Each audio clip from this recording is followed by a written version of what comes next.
Are you tired of watching shows that only give you general social media theory and expect you to figure out how to apply it to your own industry? Join us for this week's episode of Social Chatter, the industry's longest running social media marketing news talk show. Not only will you learn the latest breaking news, but you'll also gain practical advice on how to apply it. Now here's your host, Christian Karasiewicz. Welcome everyone to Social Chatter, your weekly social media marketing news talk show. This is episode, 344. Sarah, I gotta get something in front of me all the time because I always lose track of what number episode this is as we've just grown over years. But we have a great show for you this week. We're going to talk about, obviously, the latest breaking social media news for the week. We are going to talk about LinkedIn, though. LinkedIn's got some really cool creator tools. There's also some other really good social media news as well. And we've got a great guest actually joining us this week in Troy Sandidge. I'm going to have Sarah introduce Troy here in a second. So Sarah, it is great having you back. As usual, how you doing? Yeah, I'm doing great. And yes, ho hum, you've done so many years of Social Chatter, right? It's the numbers. Yeah. I mean, again, it's like I'm like, oh, is it 244? No, it's 344. So yep, it's always good to have you. Adds up every week. It adds up every week. And it's interesting, I started as co-host a little over a year ago, and the first guest was today's guest, which is Troy Sandidge. So it's a great circle back to Troy because a lot has happened to Troy. So he is the original strategy hacker. He's marketing, business strategy, scaling businesses, and most recently, a finalist for our Webby Award for his podcast, I Digress. So welcome back, Troy. Thanks for having me back to see some welcoming faces. What's up, y'all? Yeah, great to see you. By the way, I had to look and see when we had you last on the show. I think, what was it, January, right? January 2021, I think? Might have been. So we had you. Then you've been on all the way back in, I think, 2017. Has it been, was it 4 times? This is like my 4th time, I think. This would be 4th, yeah, 2019. Yeah, I've literally got it right here in front of me. Yeah, so it's great having you back. I know we've got a lot we want to talk with you about later on in the show. Is there anything else you want to add that we left out? No, y'all just awesome. And I'll say this is a testimony to what you built, Christian, is that my first real technically official live stream was on Social Chatter. Mm-hmm. And cool. I had all these milestones that happened that paved the way for me to get into speaking, get comfortable with my voice. So big impact to you as well. Nice. And I know it's also been really great sharing those experiences with you along the way, because I know that we all had ups and downs. And, I know we've had the chance to, learn from you as well, and to see kind of what all you've done. So, props to you for all the stuff that you've, accomplished. So, Sarah, I'm going to turn it over to you. Let's kick off this week's social media news. Exactly. Yes, let's kick it off. So it has been kind of quiet in social media, right? There's been a lot of news as far as policy and laws and legislations coming around social media, but the biggest news keeps coming from LinkedIn. And I think we've all seen how LinkedIn, more and more people are moving to LinkedIn to use it as a more favored social media platform this year.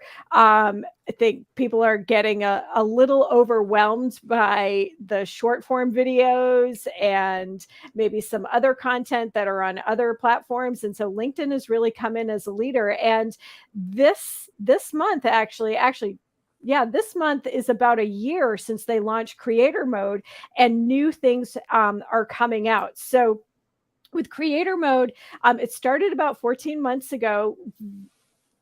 LinkedIn was very deliberate in how they rolled this out, how they tested it with very trusted sources and really tested the products before they expanded it to more. I think we've talked to many people about creator mode since November, about all of the tools. And so now there's even more tools for people who turn on creator mode. So right now, about 10 million users, myself included, are using creator mode.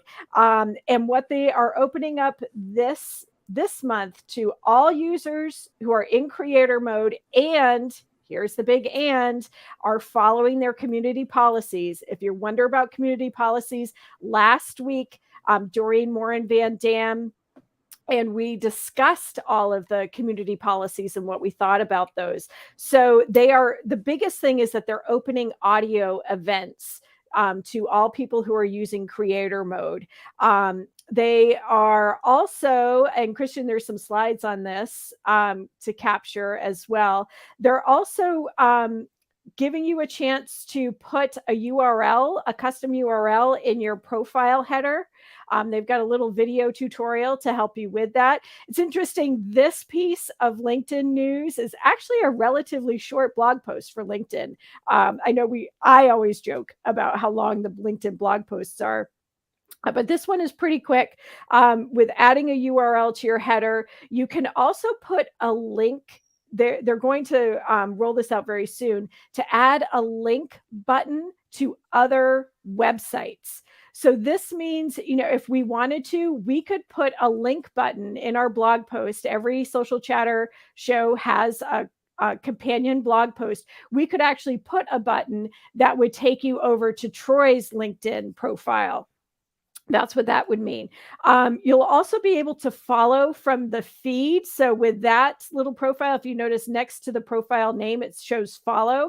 So as your posts are getting suggested, where maybe someone in your network has responded to it, it shows up in a secondary or a third person connection feed. You'll be able to very quickly follow that. So there will also be follow buttons in search. And if you haven't visited your LinkedIn profile in a while, I recommend that you do that and see how many people are finding you in search. It's really interesting how you're getting, how profiles are getting recommended in search. And LinkedIn actually reports that 18% of followers will come from search. So, there is that. And another piece with the creator mode is that anybody who requests to connect with you will automatically become a follower if you have creator mode turned on. So for those people who have creator mode on, like me, you kind of lose that connect button that's right below your headline and profile picture. People have to click on the three little dots if they're on desktop to pull out the drop down and have connect show up so that you can drop a note to someone to connect with them. So that's part of this whole announcement. I am going to pull an announcement, part of the news from the next news topic that we have. And that is that for the creator mode newsletters, they're going to add @mentions and hashtags to the newsletter, which I am really thrilled about as I'm writing my newsletter. I appreciate being able to add an @mention to some folks that I follow or that I recommend that other people follow. So it's nice to have that quick link. Some people might argue that it's not a best practice to have a lot of links in your newsletter, but I'm a rebel and I go against the grain. And so I put a lot of links in my newsletters. So that's the big news about creator mode. What do you got? I love that Troy is here because, given your podcast and social audio is a thing, I want to hear what you think about this. I definitely think social audio is the now. However, for those who don't know, they recently released, Clubhouse had laid off some individuals. LinkedIn has done some things. Twitter Spaces have done some things. And so everyone's like, oh my goodness, the season is over. Pack it up, go home, go back to YouTube and everything else. I think it's more so now about intentionalism. And so we're going to see social audio and probably incorporated or ingrained in newsletter outputs or in other avenues, because we have to admit the rise of that helped because we're all zoomed out. Mm-hmm. I can communicate and network with people without having to worry about makeup and having all that girls that we're in right now, their lighting, all things perfect. Just get there and talk. And it was great, but it also was a time suck. And if you weren't intentional with your moments or your moves, a lot of things can happen. I don't think social audio is going away. I think it's going to be refined. And people are going to now, instead of not just being there just to be there, we're going to be very intentional with our time and efforts and energy. Mm-hmm. I got to say, so I think that social audio has, for the longest time, it's been around, actually. I mean, people have had it. There are some sites, they put in their blog post, And so Mhm. you can go and the thing is, it's all about, you're right, intentionality, but also making sure that you're meeting your customers where, they want you to meet them at. And that could be written content, audio content, video content. And so the Mhm. thing is, a lot of people, they just do the written content or they just do the video. And you want to create, hit all those points, because you're going to have people who are going to want to consume your content and they're going to want to listen to it because that's the best medium for them.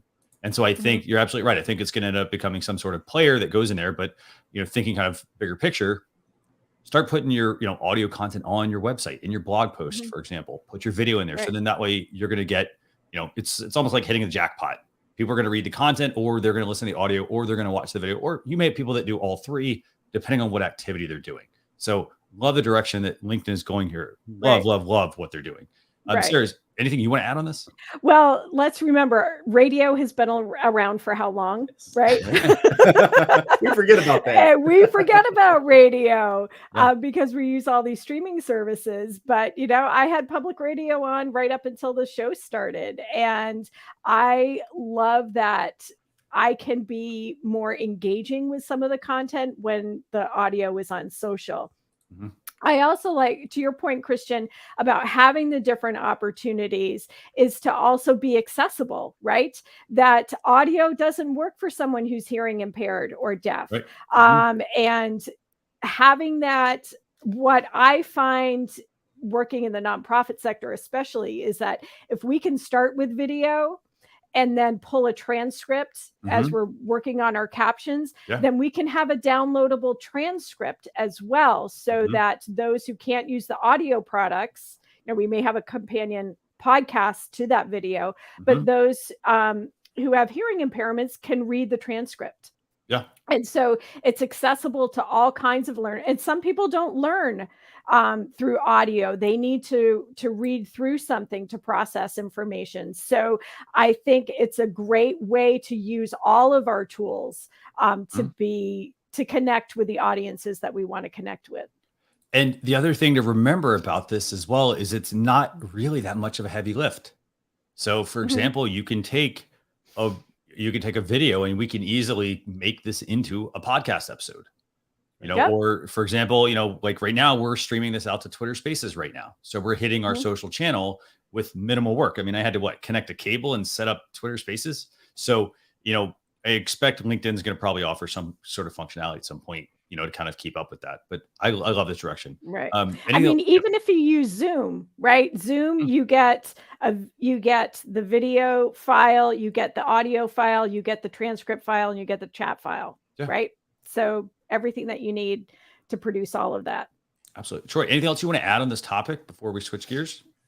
One thing that we've already kind of echoed, is just to be intentional about what you're using it for, but also be mindful of your audience isn't just your preferred method. If we only judge and use things based off what our preferences are, we're not going to make any money. We're not going to stay in business. We're not going to grow any business or personal professional development, because we're only looking at our own silo versus the actual audience, which is as diverse and different things that they have to use to really consume your content. So make sure you're versatile in how you go approach about it. Fantastic. And Sarah, I loved your point. You said you were listening to radio right before the show. I think of NPR, they do a short segment on the show and then they tell people, hey, we also have, they have a longer form version of the audio, and they also have their website. So making sure. And they have, and they have transcripts too for people who can't hear what is being said over radio. Definitely. Okay. So, yeah. Well, where do we go from here? We've got all these new awesome LinkedIn I creator know tools. What's all next? these new. So there's another really cool piece about LinkedIn, and this actually explains why LinkedIn pages are kind of taking off. When we start to piece together and thread together all of these new features and tools and things, you start to realize, oh, that's why they're doing this. So, LinkedIn is going to allow you to add products to your profile. Very cool. So for instance, if I had experience building a video game, right? I could add that video game product to my experience section in my profile. And so that gives people a chance to either go buy that product or to see how my experience was at play in creating that product, right? So this could be a book, it could be a membership, it could be whatever product. Here's the thing, those products have to be listed on the company page. So now we know why LinkedIn pages are becoming a much bigger player, is because if people want to list a product on their profile, that product has to be on the company page first. So it's a very cool tool. It's going to be really interesting to see how this all plays out, and how people can use it creatively. And also promote the businesses that they are or have worked for. So I think it's very cool. This blog post announcement is a really long one from LinkedIn. So there's a lot of other information about using these products. It also has some news about the @mentions and the hashtags that you can put into newsletters. And then they are also making it easier. There's a little image, Christian, of how it's going to be easier to respond as a page. There's going to be a little drop down for posts. Yep, there you go. So that you can comment, react, and show as a member or as a page. If any of you have been trying to respond as a page lately, you may notice that this has been a little quirky, and you can't respond as a page on all posts, or that little drop down next to your profile picture in the comment section seems to come and go. I think it's because they are rolling out this new feature. So a very packed blog post from LinkedIn, but honestly, the products are the biggest things. So what do you two think? It's about time. Yes. It's about time. Some of that stuff, pulled from Instagram and other inspiration of sources and platforms, but it's about time. I mean, honestly, I won't even touch B2C. B2B has quite frankly been born for years. They don't have the ability to make it applicable to the Gen Pop audience. This allows them to be more upfront, be more accessible, kind of have a higher chance of maybe having conversations about the products and the opportunities, and engaging as the page. I mean, what they tell you to go build the page, invest all this money creating content, and no one ever sees it because you're not able to engage it and scale it. Now they're getting it, so we're getting there. So I applaud them for making changes and listening to the people.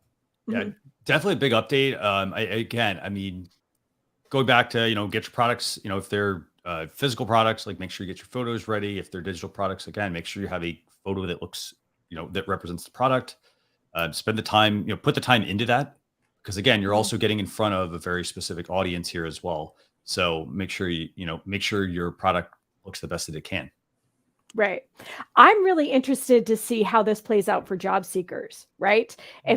Because we're all data for all the platforms, right? And we're being sold to recruiters, HR professionals, companies that are looking for people with our expertise.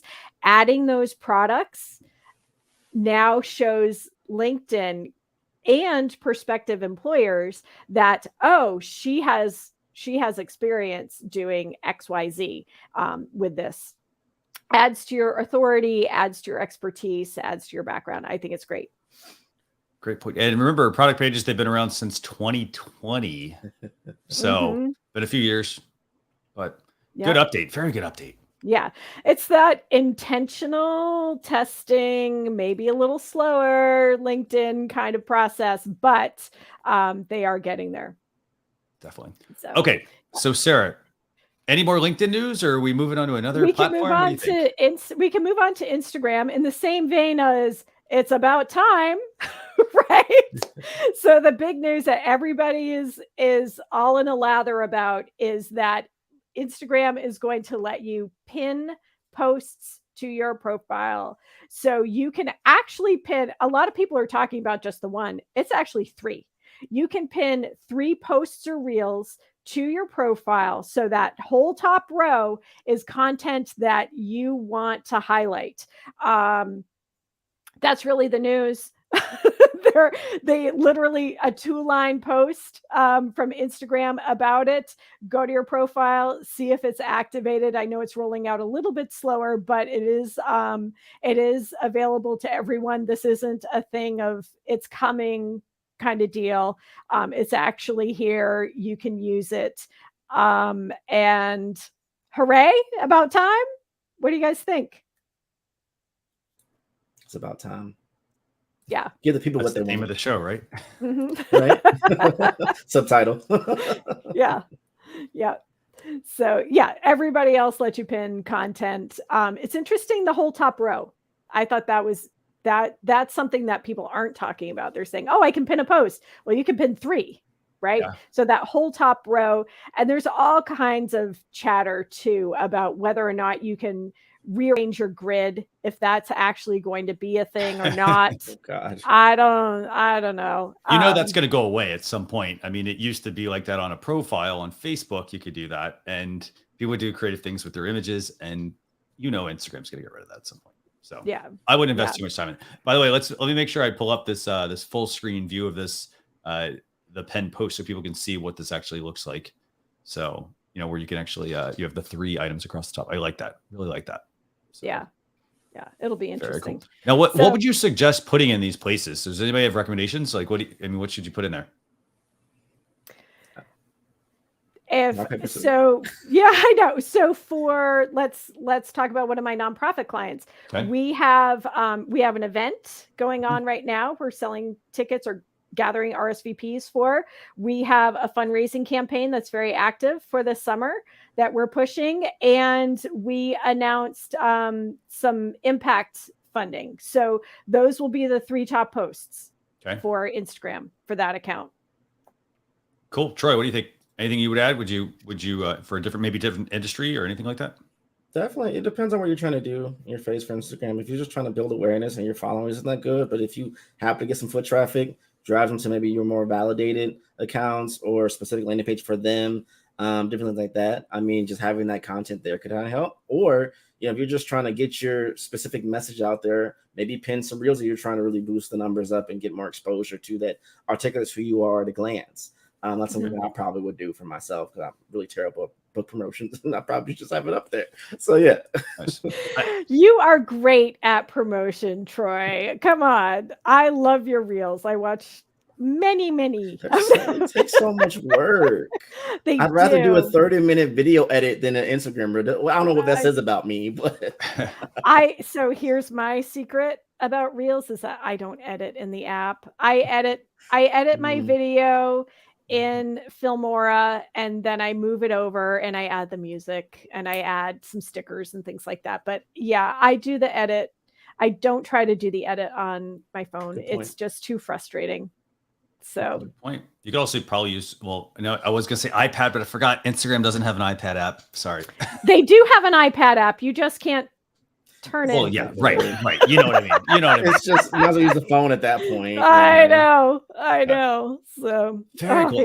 Very good. More good updates this week. Good updates. So let's stick with Instagram. Instagram is still, again, social media platforms are amplifying voices from marginalized communities. So this is Instagram's We Create. You may remember last year they had kind of We Create 1.0, where they were elevating Black-owned small and medium-sized businesses. This year, 2.0, they have selected some women-owned businesses, and what they're doing is sort of lifting the curtain on the creative process of creating reels, video content, and messaging. So as a way to help other small and medium-sized businesses create their content, right? When we talk about small and medium-sized businesses, that's more than 80%, almost 90% of businesses worldwide are considered small or medium-sized businesses. The Apples, the Nikes, they are in a class by themselves. The majority of businesses are small or medium sized. So it's great that we're sort of seeing how this process can play out, how you can use the tools. So as we were just saying, how reels can be a little difficult. They are kind of lifting that curtain to show how you can do this. So I love it. I'm an advocate for women-owned businesses, and I think it's great that they are doing this year and keeping it going. Any input from you two? Anything, Troy? I definitely think, it's moving in the right direction. I'm always, I'm not speaking for everybody, but I'm always open that when these movements are happening to make sure that it's true and genuine and not a PR, because you hear the big push and then you hear the back end where they don't deliver. And so it's just making sure that the communication through, and it seems like a phenomenal campaign and initiative. I love what they're doing, and it's greatly needed. A lot of people just need a little more ammunition, a little more push to get that just a little bit more exposure, which can make the big difference in these businesses and people's literal lives. And I got to say, I like your other point you just made, Troy, and that's the fact that, if you're going to go into an initiative, you need to follow through with that initiative. There's a lot of times people, they kind of just sort of ride, I wouldn't say they sort of ride the coattails of initiatives. And then, there's like people start to question, well, why are you actually doing this because you really care or because, you just kind of want to stay top of mind. So just make sure everything, is your authentic self. Right. Well, and it really seems like these initiatives are more than just optics, right? There's money behind them, there's creative behind them, and there is more of a push toward more socially responsible, if we can say that about social media companies, to really push to have a more of an impact than just dollars and cents.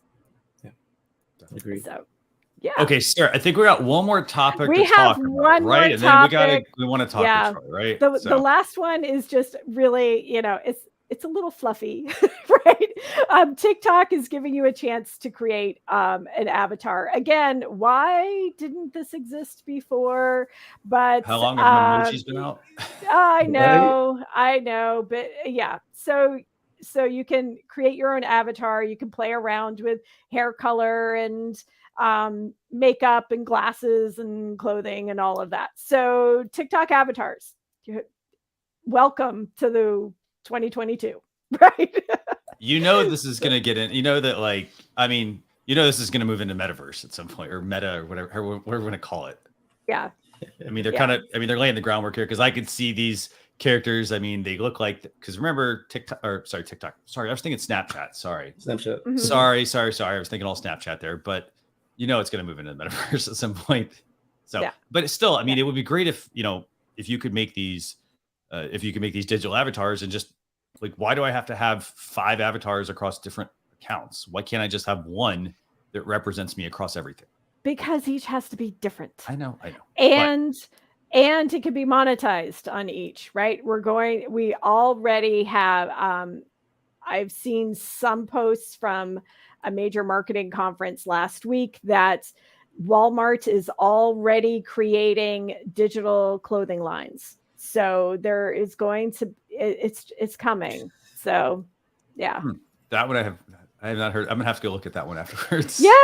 Yeah. So your metaverse will have, yes. I keep telling people Wally was real. We're all going to be just plugged in and designing what clothes we got to wear from the morning in the metaverse. Whether you're a TikTok avatar, Snapchat avatar, Facebook avatar, it's going to be crazy. Yeah. Well, I remember how I think it was Zuckerberg or a number of high-profile CEOs. They've always said, well, hey, you never have to really worry about what you're going to wear for the day, because if you're wearing like the same plain T-shirt, for example.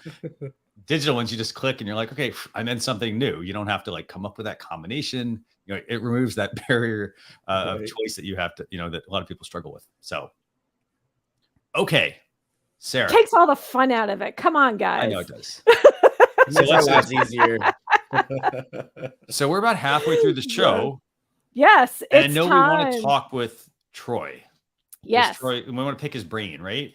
We are, I hate saying that, especially when you're a consultant. People who say we want to pick your brains, but we want to talk to Troy about. Troy's come up with a lot of new content, a lot of new strategies. And so we are quite privileged that he can join us today to talk about some of what he's been developing over the last year, what he's been working on with clients, and really the content that he's putting out into the world, which is phenomenal. If you don't follow him, you need to follow him. So let's really talk, Troy. You have been really talking about building businesses that are sustainable and scalable.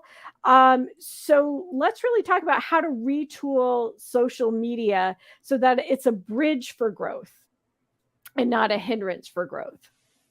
Ooh, that's a Yeah, good one. totally. Very good.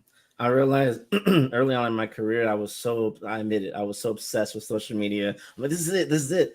And I realized, it came up short because I treated social media as the destination, as the party versus the bridge to where the real destination is, which is your website, which is your Zoom, which is your sales, your conversions, that money, all of those things. And so really, a lot of people talk about marketing and they talk about virality and growth, but I always want to now add an asterisk, like, okay, growth, but in what capacity? You want to have that sustainability of growth. And so it's not just enough. I said all the time, there's a difference between posting content consistently and posting content constantly. There's a big significant difference between that. Yes, we want to create, quality content, but if you don't post enough quantity of that content, it won't even matter. It's the same old saying about like, hey, if you have, a private island with an amazing party, but no one knows you exist, doesn't matter, how much you yell, no one knows you exist, doesn't matter. So it's just understanding that concept. So how does that translate to retooling social media with all these different choices, all these different mediums within the platforms, all the different things that people are saying you have to do, you must learn, or pay someone else to add on to it. It really comes down to simply, which platform do you feel the most comfortable in, that maybe you have the strongest community in, that are active, that are engaging, that are intentional, and can help you achieve whatever your goal is. Maybe that's more money, maybe that's more authority, maybe that's building more SERP, maybe that's building more credibility, maybe that's expanding your community, whatever your goal may be. Which specific social media platform puts you in the best situation to do that? It doesn't matter how fancy the other platforms are. Focus on that one social media platform first. Then from that, you need your I like to call it the slingshot.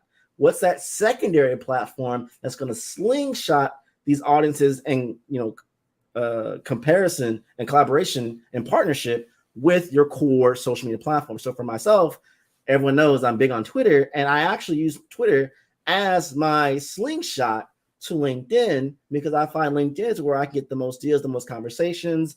Twitter still doesn't have private voice messages. I don't know what they're doing if they have Twitter spaces, but I digress. I'm not going to go there. But my point, bringing it on home, is to really come in with knowing what platform is your core and what's your slingshot, and just focus on that. Learn the features that are applicable and that's relevant to your audience, not to yourself, not to your personal preference. If your audience is on social audio and they love it and you're getting conversions, you're getting engagement, whatever your metrics are, well, hey, either you got to learn how to do it, you got to bring on someone who can do it, or you evangelize your community to help you do it. That's a lot of these brands are doing phenomenal jobs at that by creating community spaces and helping them be a moderator and a lead in those capacities that maybe they can't listen to everything, they can't do everything, they can't create everything, but I can ambassadorize someone. That's not even a word. Make an ambassador of someone to do it for you.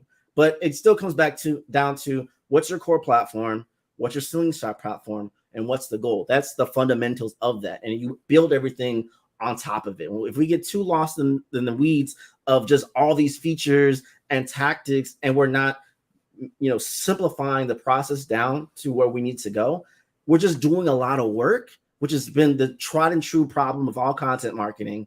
And then we don't get any sales. We don't get any revenue. We don't get any growth. Our community doesn't grow. Our following doesn't grow. And we're wondering why, because we're oversaturated. We're tired.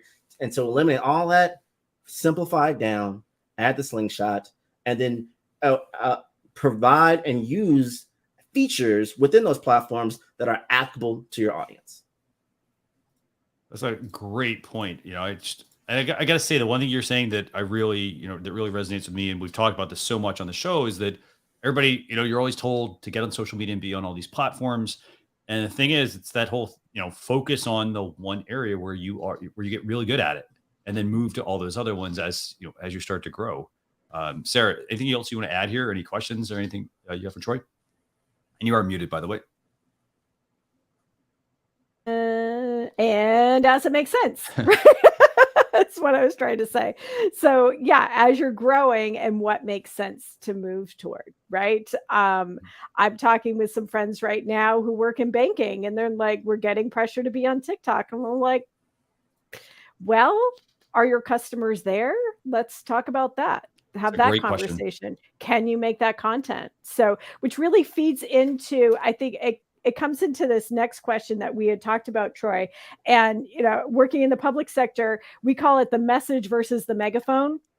Mhm. And for you're talking about distribution and creation, right? So the quality of distribution versus the quality of creation. And so can you talk a little bit more about that, sort of adding on to what you were just saying about bridging between your core and your slingshot?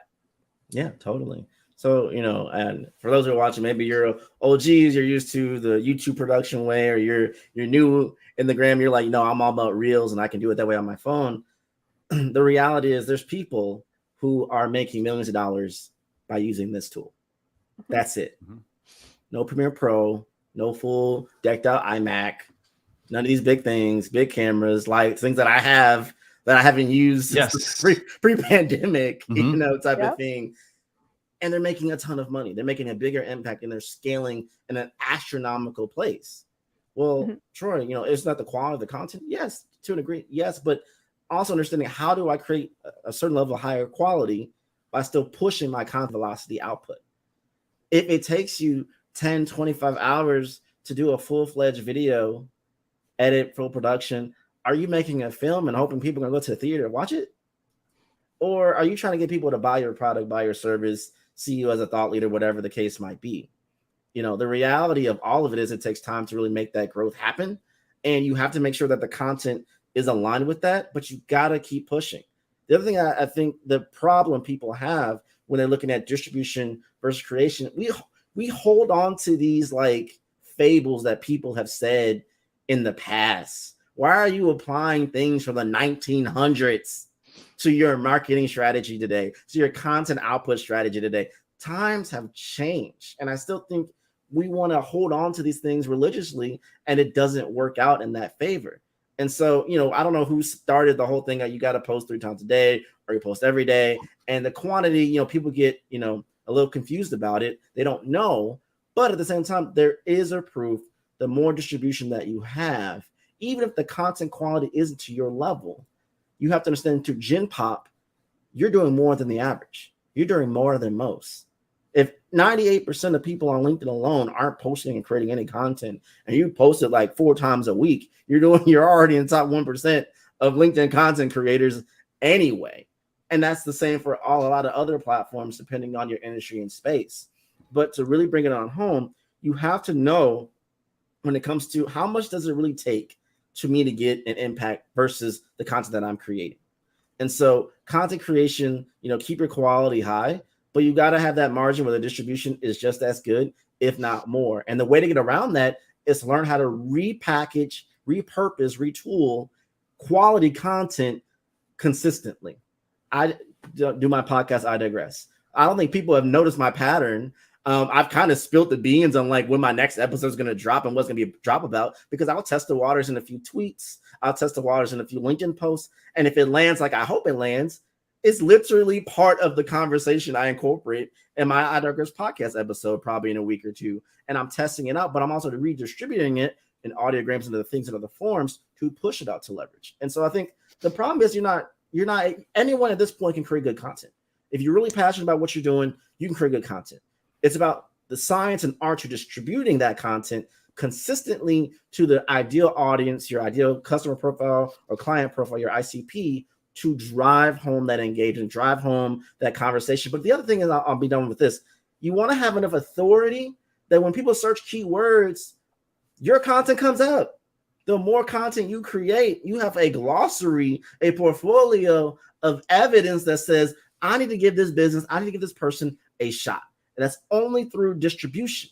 The quality is going to be seen in the ideal person who needs what you have, and go from there.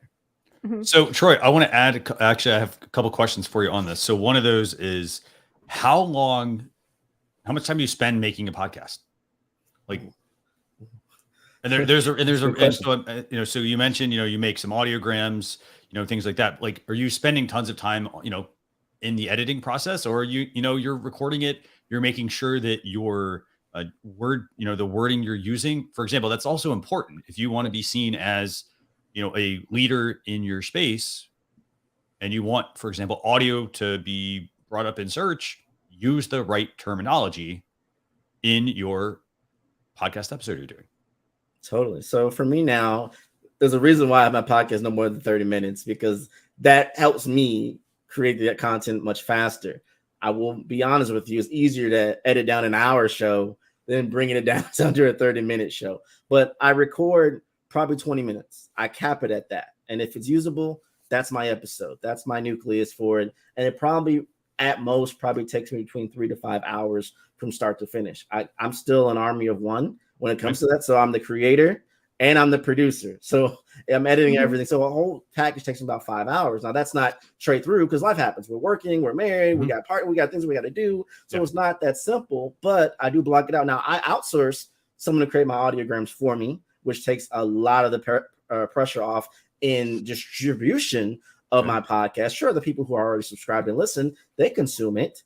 But then outside of that, who knows I even posted anything? They don't even know what's going on. They don't know the topic or theme. Maybe they only listen to specific themes that I talk about. And I'll share this really quick. I had someone who shared to me, Troy, you've been focusing the last 6 to 10 episodes on sustainability and growth. And I love the episodes when you talked about motivation and SMBs and kind of getting out of the muck and how do you grow your business. And so it was like, oh, well, they probably didn't listen to those episodes. But if I shared the topic, that topic still resonated with them. Let me go listen. It would have never happened if I didn't distribute. I was just assuming, well, that's all who I got from my subscribers. So it takes about 5 hours start to finish. I'm outsourcing for the autograms, but I'm still posting and scheduling content myself for distribution. And then the other thing I want to talk about real quick, you mentioned how you're recording that podcast. You talk about using your smartphone. You can use this to also record your podcast. There are for people that, you don't need to buy super fancy setups. You can just get a nice mic, plug it into your phone, and there are apps that will let you literally do the whole process, the intro music, the intro, the outro, record your whole episode, record, for example, Sarah and Troy, like both could be on the same episode, and it's all done through the mobile device. So it's not, there should be no barrier to entry whatsoever to creating any of this content, because it doesn't have to be perfect.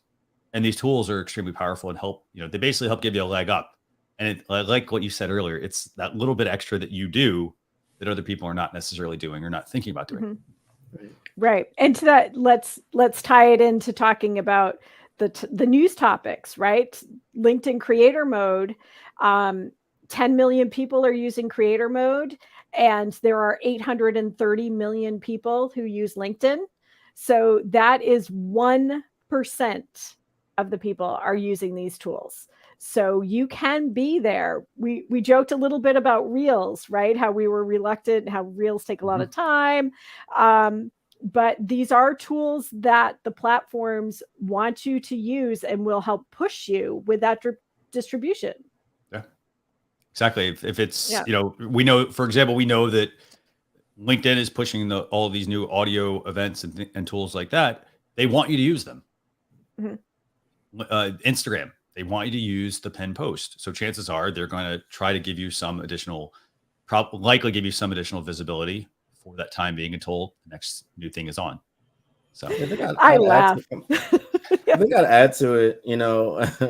No one gives you brownie points because the content you created took a long time and it was hard to do, because nobody cares. All they see is the final product. Just kind of like when Sonic came out and they're like, no, that is not our Sonic. And they had to go back and redo it. But my point is, like, you don't get any brownie points for it took you longer. They care about the output. And if your quality output is on a phone, if your quality output is audio, whatever it might be, the quality is not necessarily in your eyes. It's in the eyes of the consumer. You're not going to know the depth of the quality of that content until you get it back, the reception, the feedback from the consumer. They're going to tell you, and they're going to be merciless. They're going to tell you if it was great or it was terrible real quick. It won't take long. And so I think we need to stop being so obsessed over like our preferences and making sure it's to the standards of our consumer. And by the way, I want to add one other thing. I did a podcast episode, speaking of podcast, for my show Launcher Live. And I talked with someone who is, they work with people in China, for example. And we were talking about how live streaming in China differed from how we do it in the States. And we talked about, things were like they would do them on a mobile phone. They didn't necessarily care about getting it so shiny and polished. They focused on making them interactive, for example, their live streams. because that, for example, was what resonated with their viewers. Their viewers didn't care about the fact that, oh, your live stream looks like perfect and it looks like you've had it done by a Hollywood studio. It was all about demonstrating, for example, if you were selling something on the live stream, demonstrating the product, showing the value in the product, showing you knew the information, having maybe a few nice elements, but it was a totally different type of live stream than we might be thinking. And so it was really good to get a different perspective on it because, again, it wasn't about like, oh, well, they bought the most expensive microphone and that's going to give them the best quality, video or audio episode. It was, you started with what you had, and then maybe you move up to that. Maybe you don't ever do that.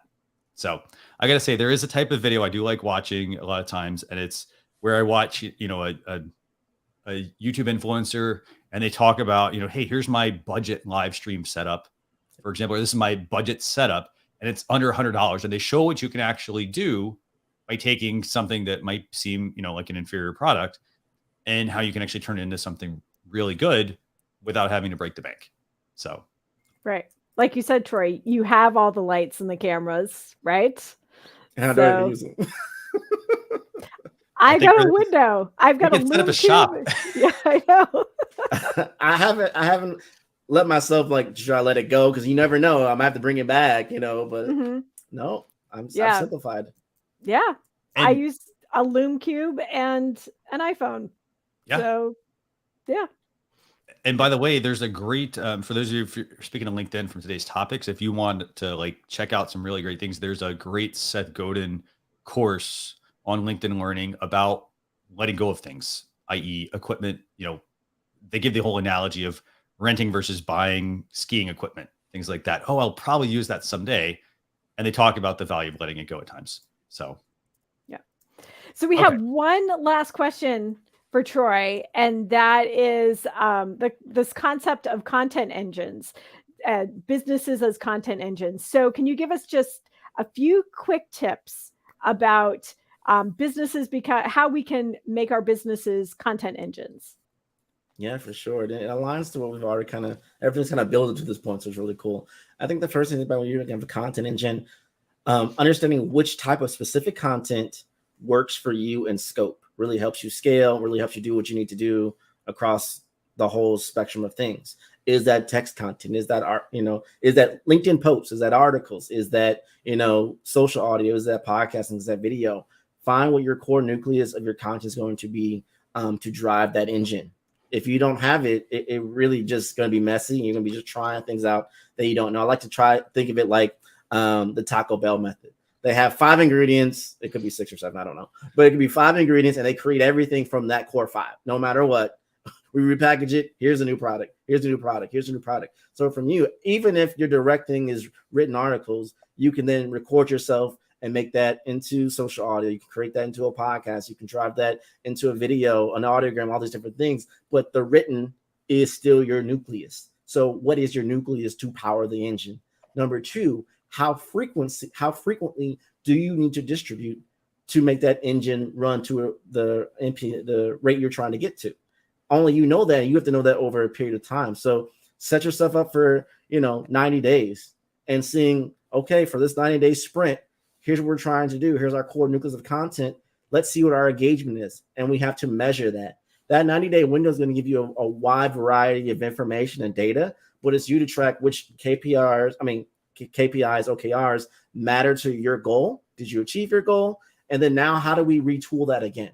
The great thing about for that next 90-day sprint, you already have 90 days worth of content that you can repackage again and really double your efforts, hopefully double your money to get to where you want to go without less, strain on yourself. You learn what content makes sense. How long did it take it? Or if the platform just wasn't the platform for you, I need to make a different change and do different platforms. So the key thing is which type of content you want to do, what platform do you want to be on, how frequently do you need to distribute that content, and then analyze and seeing what's working, what's not working, retool if you need to retool, reposition the platform, you need to reposition the platform, but make sure that your nucleus is the same. Because if you can consistently crank out that nucleus, that's that sub level, you're already in good shape. And the content engine at its core is making content with the least amount of effort, with the least amount of time, but still gives you the results that you want. That formula, I don't know. It's applicable. It's different to every business, to every professional, to however you do your means. But if you can figure out that formula, now to scale, you add more people, you add more processes, you outsource, and now, but the core is still simple. And you can scale with simplicity because that's a straight line. If you make it more complex, things get messy, the quality goes down, and it's harder to output. That's I got to say, awesome. And I love that. Make the content with the least amount of effort and the least amount of time with the maximum impact. And it also gives me the example. It also makes me think of, if you're buying a vehicle and you have a Honda and you have a Ferrari and you want to make that Honda be more like a Ferrari, you have to put in the right kind of engine. You have to have all the parts that help it go, but you can't just put in a Ferrari engine into Honda and expect it. Oh, it's going to hold up. It's going to, it's going to move at this, super lightning pace. No, it's not. You need to put love that. It's all about the engine. You got to put the right engine for the vehicle to make it do what you want. Yep. So, by the way, I was cracking up over the Taco Bell model in the background. So, yeah. That's great. So, well, Troy, you set us up perfectly for the tool of the week. And this is a surprise. Like last week, we didn't tell Adina from Social Insider what the tool was going to be. We didn't tell Troy that our pick of the week is his book. Hold on. Sarah has his book. Yes, of course I have his book. Can you flip that around, actually? Let's see. Can you flip your camera? Flip your camera. Yeah, I'm not going to flip the camera. You can go. Okay, well, here we go. Here we go. socialchef.com/strategize up. Yep. But you can also go to Troy's website directly. I recommend you buy it from him directly. Don't give your money to Amazon. Go to findtroy.com and you can find his book and get all of these great nuggets that he's been talking about today in his book. This isn't a paid promotion. This is an appreciation of promotion. You had no idea. You had no idea. And I have to say, my favorite theme from this, when you were talking about audience and engagement, you have this great theme about engagement that's education, entertainment, and enchanting. And I just love that whole concept that you have. So strategize up. Book high five. Book high five. Highly, yeah. Book high five. Book high five. Here we go. Here you go. Try. Go ahead, do it again. Book high five to viewers. Book high five. Yeah. Boom.